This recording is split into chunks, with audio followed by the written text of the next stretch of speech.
তিন দিনের রাষ্ট্রীয় সফরে মালয়েশিয়ার পথে প্রধান উপদেষ্টা অধ্যাপক ডক্টর মোহাম্মদ ইউনূস।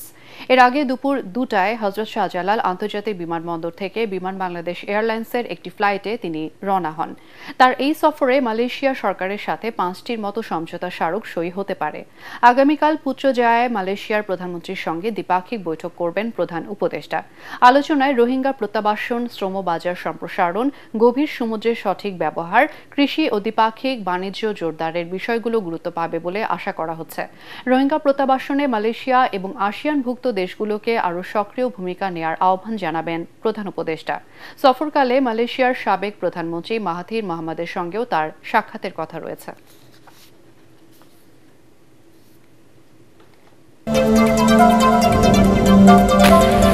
বর্তমান আইনশৃঙ্খলা পরিস্থিতিতে জাতীয় নির্বাচন সুষ্ঠু ও গ্রহণযোগ্য করা সম্ভব, তবে রাজনৈতিক দল ও জনগণের সহায়তা প্রয়োজন বলে মন্তব্য করেছেন স্বরাষ্ট্র উপদেষ্টা জাহাঙ্গীর আলম চৌধুরী।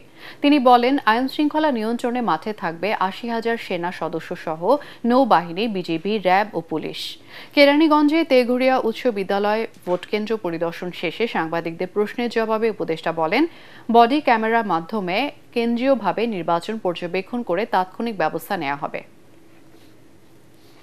সরকার কিন্তু ইলেকশনে একটা টেন্টেটিভ ডেট বলে দিছে, এখন পার্টিকুলার কোন দিন হবে এটা ইলেকশন কমিশন আপনাদের জানাবে।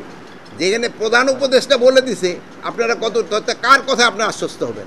ওনার কথার থেকে আর বড় কথা কে বলতে পারবে? তো আল্লাহ দিলে আইন শৃঙ্খলা পরিস্থিতি যে অবস্থায় আছে, আমাদের নির্বাচন করতে কোনো অসুবিধা হবে না। নির্বাচনটা সুস্থ করার জন্য যেই পার্টিগুলি পার্টিসিপেট করবে তাদের সব ধরনের সহযোগিতা এবং জনগণের একটা সহযোগিতা কিন্তু দরকার। এবার আমরা প্রায় ৮০,০০০-এর উপরে সেনাবাহিনী নিয়োগ করব, নৌবাহিনী নিয়োগ করব, সেনাবাহিনী নিয়োগ করব, বিজিবি নিয়োগ করবে এবং র্যাব এবং অন্যান্য বাহিনী তো থাকবে।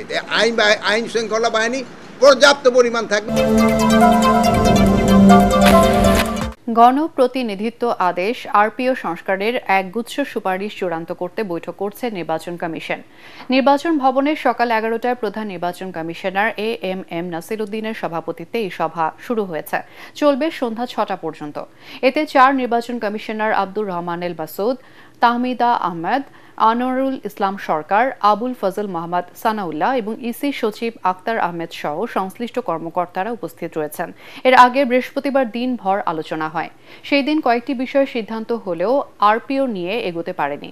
এছাড়া আজকের আলোচ্যসূচির মধ্যে রয়েছে রাজনৈতিক দল ও প্রার্থীর আচরণ বিধিমালা 2025।